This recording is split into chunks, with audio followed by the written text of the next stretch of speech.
E até para começar a pauta do podcast, aproveitando o gancho que a Malu deu, né, de que muita gente ouve o termo Vale do Silício e não entende muito bem o que é. O que é o Vale do Silício? Como que ele surgiu? Qual é a história por trás? Legal.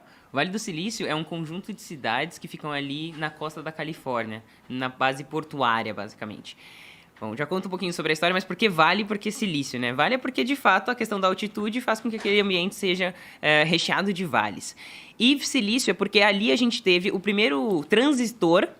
É um componente computacional, né, dentro dos nossos computadores, de hardware, como a gente fala, que foi feito com silício. Antigamente era feito com germânio, e pela primeira vez foi feito com silício ali no Vale do Silício, né, que é esse conjunto de cidades. Então, o que é esse conjunto de cidades? Envolve São Francisco, Mountain View, Sunnyvale, Palo Alto, Cupertino, São Mateus, Santa Clara, enfim, é um monte de cidadezinhas que hoje a gente encontra ali Google, Facebook, Netflix, Apple, enfim, diversas dessas cidades. Grandes empresas tecnológicas. Exato, só que não era assim antigamente. Uhum. Na verdade, ali era conhecido pela agricultura, principalmente de ameixas. Nossa. Assim, há bastante tempo atrás, eu posso até pegar o ano exato aqui pra vocês, deixa eu dar uma olhadinha. Eu sei que fazem bons vinhos lá também, naquela Na Califórnia, é isso aí. No começo do século XX, ali era conhecido pela agricultura, só que começou a acontecer. Teve tanto a questão da guerra, da Segunda Guerra Mundial, que levou muitas pessoas, vamos dizer assim, toda a questão militar começou a ser levada para esse ambiente, principalmente por conta da questão portuária. E aí, quando você fala de um ambiente onde tem muita tecnologia de guerra, também precisa de muita tecnologia de rádio. Então, ali no Vale do Silício, foi instalada a primeira máquina de rádio de comunicação. E várias outras coisas vieram posteriormente por conta disso. Como era um ambiente muito propício ali para a tecnologia por conta das questões militares, e também tinha uma universidade chamada Stanford, que nasceu em 1800 e pouquinho.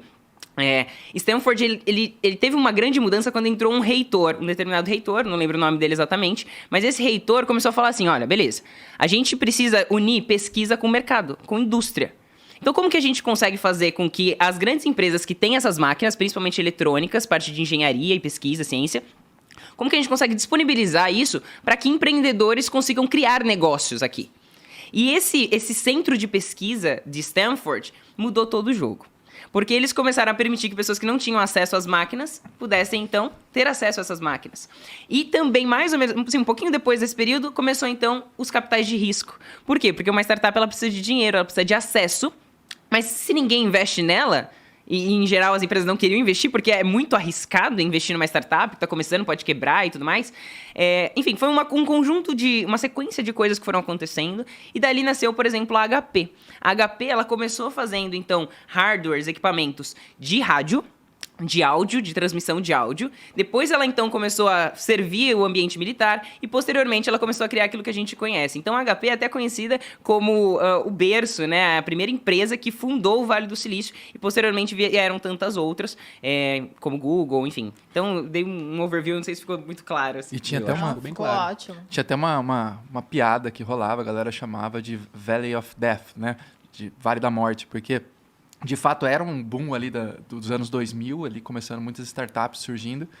E, cara, era o primeiro movimento de alguns grupos de pessoas começando a perder seu espaço no mercado de trabalho para computadores.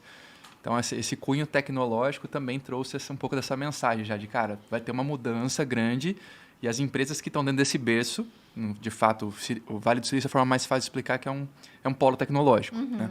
Onde estão os maiores líderes do mundo hoje em dia de empresas digitais e tudo mais. Mas teve esse caráter também de, cara, a gente está passando por uma transformação no mercado de trabalho, onde as máquinas provavelmente vão passar a dominar certos empregos. Né? Mas é muito legal assim, salientar que, por mais que hoje a gente conheça o Google, que saiu de lá, por exemplo, tudo começou com a parte de eletrônica, né? Com os computadores, perfeito, com os semicondutores, com os microprocessadores. Então, isso fez com que o Vale do Silício se localizasse, se posicionasse de uma forma diferente, principalmente pelas necessidades militares, navais. A NASA criou, não lembro exatamente qual que foi o ano, o centro de pesquisa, o Ames Research, deles lá também. Então, assim, começou a ter um conglomerado de pessoas, que eles chamam de aglomeração, de pessoas com alto potencial, vários talentos, porque Stanford está ali, depois a Universidade de Berkeley também, que está bem pertinho ali, questão de, 1h30 de distância de Stanford. Então, se tornou um ambiente muito propício, ao ponto de, nos anos 2000, quando teve a bolha das .coms, Todo mundo falou assim, eu preciso ter minha empresa lá dentro. Por quê? Porque é um ambiente propício. Perfeito. Você vai tomar um café, você vai jogar futebol, você vai jogar futebol com quem? Com o desenvolvedor da Apple. Você vai jogar... Enfim, então era um ambiente muito propício para isso. Mas, sem dúvida, ali nos anos 2000, quando teve a explosão da bolha das .com, deu uma diminuidinha, porque teve uma especulação muito alta, uma previsão muito alta, e diversas empresas chegaram a morrer nesse período, né? Porque tinha essa questão de capital de risco muito, muito investido, mas as empresas tiveram um retrocesso ali nos resultados nesse período.